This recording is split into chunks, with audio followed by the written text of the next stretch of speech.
নমস্কার বন্ধুরা, আজ আমি তোমাদের জন্য একটি মুড়ো ঘন্ট রেসিপি নিয়ে চলে এসেছি। তার জন্য মাছের মাথা লাগছে আর গোবিন্দভোগ চাল লাগছে। মাছের মাথাটা আমি ধুয়ে রেখেছি, আর এই যে গোবিন্দভোগ চালটা আধ ঘন্টা মতো ভিজিয়ে জল ঝরিয়ে রেখেছি। দেখো, মাছের মাথাটা কেটে নুন হলুদ মাখিয়ে রেখেছি। নুন হলুদ মাখিয়ে আমি আধ ঘন্টা মতো রেখে দেবো। এবার চলো মাছের মাথাগুলো ভেজে নিই। কড়াইয়ে তেল গরম করতে বসিয়েছি। তেলটা গরম হয়ে আসলে মাছের মাথাগুলো আমি ভেজে নেব। দেখো, তেলটা গরমও হয়ে এসেছে। মাছের মাথাগুলো এক এক করে আমি দিতে শুরু করেছি। সমস্ত মাছের মাথাটাই আমি একেবারে দিয়ে দেব, একটু এদিক ওদিক করে। আর মাছের মাথাটা বেশ বড়, যেহেতু কাতলা মাছের মাথা তো সেই জন্য অনেকটাই বড়। আমি সবগুলোই একসাথে ভেজে নেব। আর মাথাটা একটু লাল লাল করে ভাজতে হবে, অনেকক্ষণ সময় ধরে আস্তে আস্তে ভাজতে হবে, তা না হলে মাছের মাথা দিয়ে আষ্টে গন্ধ করবে। সেই জন্য মাছের মাথাগুলো দিয়ে এই যে আমি একটু কড়াইটাকে এদিক ওদিক করে দিচ্ছি, যাতে তেলটা সমস্ত মাছের মাথার গায়ে চলে যায়। এবার চলো মাছের মাথাটাকে ভালো করে ভেজে নেওয়া যাক, উল্টে পাল্টে। খুব সুন্দর করে ভাজতে হবে, কিন্তু অনেকটা দেখো ভাজাও হয়ে গিয়েছে। এবার আমি মাছের মাথাগুলো তেল থেকে উঠিয়ে নেব। দেখে নিশ্চয়ই বুঝতে পারছো কত সুন্দর ভাজা হয়েছে। এরমভাবেই মাছের মাথাগুলো ভাজতে হবে, তা না হলে কিন্তু আষ্টে গন্ধ করবে। সেজন্য যতটা সম্ভব গ্যাস কমিয়ে একটু ভালো করে ভেজে নেওয়ার চেষ্টা করবে। এই যে দেখো, মোটামুটি ভাজা হয়ে গিয়েছে।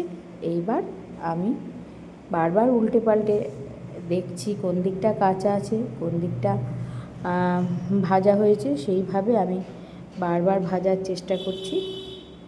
তেল খুব একটা বেশি দিইনি, তবে একটু তেল না দিলেও না। তেলটা না দিলে তো মাছের মাথাটা ভাজা হবে না। সেই জন্য যতটুকু প্রয়োজন ততটুকু বেশি আমি তেল দিয়েছি। খুব সুন্দরভাবে ভাজা হয়ে গিয়েছে। এবার কড়াই থেকে আমি মাছের মাথাগুলো উঠিয়ে নিচ্ছি। মাছের মাথাগুলো উঠিয়ে তারপরে বাকি প্রসেসটা তোমাদের সঙ্গে শেয়ার করব। চলো উঠিয়ে নিই মাছের মাথাগুলো। দেখো, কড়াইয়ে এখন কিন্তু খুব একটা বেশি তেল নেই। আমি আর তেল দেবও না বেশি, অল্প তেলেই রান্নাটা করার চেষ্টা করব।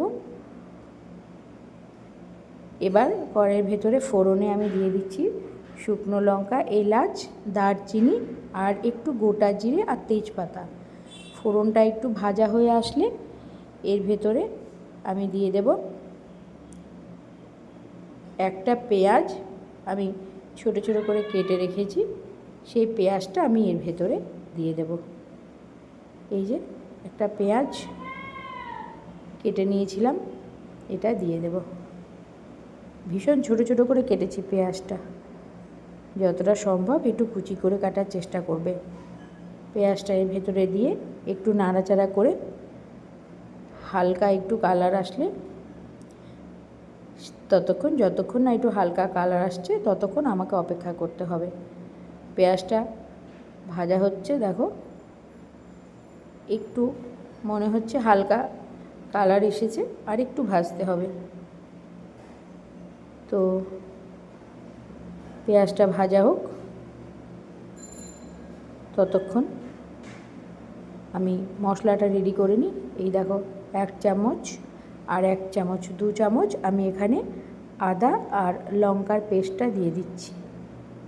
আদা লঙ্কার পেস্টটা দেওয়ার পর আমি এখানে দিয়ে দিচ্ছি 1/2 টিস্পুন জিরে গুঁড়ো আর 1/2 টিস্পুন ধনে গুঁড়ো। এবার এগুলো দেওয়ার পর দিচ্ছি পরিমাণ মতো নুন আর হলুদ। এই যে নুন আর হলুদ দিয়ে দিলাম। হলুদটা একটু বেশি দিতে হবে, তার কারণ চালটা পড়বে তো, একটু কালার হলে বেশ ভালো লাগে, সেই জন্য হলুদটা একটু বেশি দেবে, খুব বেশি না, ওই নর্মাল সবজিতে যেরম দিই তার থেকে একটু বেশি দেবে। এবার ভালো করে নেড়ে চেড়ে মিশিয়ে নিচ্ছি।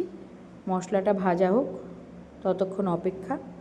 মশলাটা দিয়ে যখন তেল ছাড়তে শুরু করবে তখন এই যে মশলাতে একটু জলও দিয়ে দিলাম আমি, মশলাটা ভালো করে ভাজার জন্য, তা না হলে কাঁচা গন্ধ বেরোতে পারে। এবার একটু ভালো করে নেড়ে চেড়ে মিশিয়ে নিচ্ছি, খুব সুন্দর করে মিশিয়ে নিয়ে দেখো ভাজা হচ্ছে। এবার একটু টমেটো পিউরি দিয়ে দিলাম এর ভেতরে, খুবই সামান্য, মোটামুটি হাফ টিস্পুন মতন টমেটো পিউরি এর ভেতরে আমি দিয়ে দিলাম। তোমরা এটা না দিলেও না দিতে পারো, স্কিপ করে যেতে পারো, আমি একটু দিলাম, এটা না দিলেও কোনো অসুবিধা নেই। তারপরে যে গোবিন্দভোগ চালটা ধুয়ে ভিজিয়ে রেখেছিলাম সেই চালটা আমি এর ভেতরে দিয়ে দিলাম। এবার চালটা দিয়ে বেশ কিছুক্ষণ আমাকে একটু চালটা নাড়াচাড়া করতে হবে। তো ততক্ষণ তোমাদের সঙ্গে একটু কথা বলে নিই। তোমরা যে যেখান থেকে আমার ভিডিওটি দেখছো লাইক দিয়ে দেখা শুরু করো, আর প্লিজ সমস্ত গোটা ভিডিওটাই দেখো যদি ভালো লাগে। আর যারা আমার বন্ধু তাদের জন্য অনেক অনেক ধন্যবাদ। আর যারা নতুন এখনও আমার চ্যানেলটি সাবস্ক্রাইব করেননি, প্লিজ তারা সাবস্ক্রাইব করে বেল আইকনটি প্রেস করে দেবেন, তাহলে আমার সমস্ত নোটিফিকেশন আপনাদের কাছে চলে যাবে। তো প্লিজ সাবস্ক্রাইব করে পাশে থাকবেন। দেখো চালটা বেশ সুন্দর ভাজা ভাজা হয়ে গিয়েছে। এবার এর ভেতরে মোটামুটি আমি 5 মিনিট মতন এখানে নেড়ে চালটা একটু ভেজে নিলাম। চালটা দিয়ে যখন একটু আওয়াজ আসছে পট পট পট পট করে, তখন আমি এর ভেতরে জল ঢেলে দেবো। এই যে এই গ্লাসটা দেখছো বন্ধুরা, আমি এই গ্লাসে 1.5 গ্লাস চাল নিয়েছিলাম, সেজন্য যতটা চাল তার ডবল আমি জল দেব। আর তার জন্যই এই গ্লাসটা মেপে আমি 3 গ্লাস জল এর ভেতরে দিয়ে দিচ্ছি। 3 গ্লাস জল দিয়ে আবার ভালো করে মিশিয়ে নেব। আর জলটা কিন্তু অবশ্যই গরম জল হওয়া চাই, গরম জলই দিও, ঠান্ডা জল দিও না, ঠান্ডা জল দিলে টেস্টটা ঠিকঠাক আসে না, একটু উষ্ণ গরম জল দিও।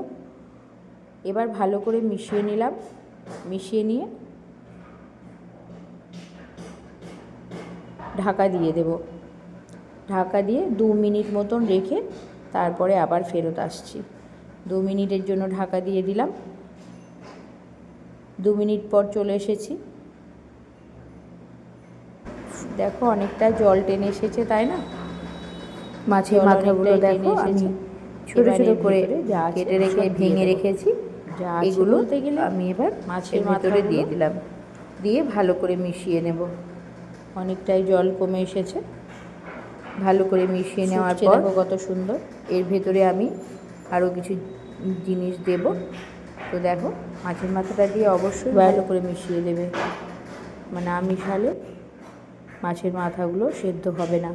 সেদ্ধ হবে না বলতে গেলে একটু নরম হতে হবে। তো এবার দিয়ে দিলাম 1 চামচ গরম মশলা গুঁড়ো, 1 চামচ গরম মশলা গুঁড়ো, আর 1 চামচ মতন ঘি। বেশি ঘি আমি দিচ্ছি না, বেশি ঘি দেওয়াই যায়। আর এটা খেতে না, মানে আমি ভাত দিয়ে খাবো না, এটা জাস্ট শুধু শুধু শুধু খেতেই ভীষণ ভালো লাগে। ভাত দিয়ে খাবারটা অন্যরকমভাবে আমি এর আগে তৈরি করে তোমাদের দেখিয়েছি। আর এখানে দিয়ে দিলাম হাফ টিস্পুন গোলমরিচ গুঁড়ো। তো এটা আমি শুধু শুধু পোলাওয়ের মতন খেতে ভীষণ ভালো লাগে, তবে পোলাও বললে ভুল হবে, পোলাওয়ের মতন লাগে খেতে, আর সত্যি ভীষণ ভালো লাগে। তোমরা বানিয়ে খেয়ে দেখো, একদম অল্প ঝামেলায়। আমরা মাঝে মধ্যে এটা রাত্রিবেলায় বানাই ডিনারের জন্য, তো ভীষণ ভালো লাগে খেতে। তোমরা খেয়ে দেখো। এই দেখো ঢাকা দিয়ে দিলাম, আর আমি আবার 3 মিনিট পর আসছি। চলো দেখো 3 মিনিট পর এটাকে আমি খুলে নেব, তারপরে তোমাদেরকে দেখাচ্ছি। এ দেখো খুলে নিলাম। দেখেছো কত সুন্দর ঝরঝরে হয়েছে। আর জলটাও দেখো, জলটাও কিন্তু আর নেই, শুকিয়ে গিয়েছে, আর বেশি জলও হয়নি। এই যে এই অবস্থায় আছে। এবার 10 মিনিট মতন এখানে রেস্টে রেখে দিলেই এটা একদম ঠিকঠাক হয়ে যাবে। এখন দেখে মনে হচ্ছে হয়তো গায়ে গায়ে লেগে যাচ্ছে একে অপরের, কিন্তু একদমই না। একটু ধৈর্য ধরে দেখলেই তোমরা বুঝতে পারবে। এইভাবে রেখে দিলেই মোটামুটি 10 মিনিট পর ভীষণ সুন্দর ঝরঝরে হয়ে যাবে। 3টে কাঁচা লঙ্কা আমি দিয়ে দিলাম। কাঁচা লঙ্কা 3টে দেওয়ার পর আবার ঢাকা দিয়ে দিলাম। চলো 10 মিনিট আমি এইভাবেই রেখে দেব। 10 মিনিট রেখে দেওয়ার পর আমি এসে খুলছি, তোমাদেরকে দেখাচ্ছি। দেখো, দাঁড়াও, একটু খুন্তি দিয়ে আমি তুলে তোমাদের দেখাচ্ছি। দেখেছো কত সুন্দর ঝুরঝুরে হয়েছে, ভীষণ সুন্দর হয়েছে না বলো? একটা চাল পুরো একটার সঙ্গে আলাদা হয়ে যাচ্ছে, কেউ কারোর গায়ে লেগে থাকছে না। তোমরাও এভাবে বানিয়ে খেয়ে দেখবে, ভীষণ ভালো লাগে। তো আমার রেসিপিটি যদি তোমাদের ভালো লাগে, লাইক করো, কমেন্ট করো, আর ভালো লাগলে শেয়ার করো, আর সাবস্ক্রাইব করে অবশ্যই আমার পাশে থেকো। তো এই যে সামনে পুজো আসছে, সপ্তমীর দিন বা নবমীর দিন এই রেসিপিটা তোমরা বানিয়ে খেতে পারো, ভীষণ সুন্দর। আর খুব অল্প সময়ে, পুজোর সময় তো আমাদের হাতে সময় কম থাকে, তো চটজলদি এই রান্নাটা হয়ে যায়। তো অবশ্যই বানিয়ে খেয়ে দেখবে, ভালো লাগলে আমাকে জানাবে কমেন্টের মাধ্যমে। নমস্কার। পুজোতে সবাই খুব ভালো কাটিও।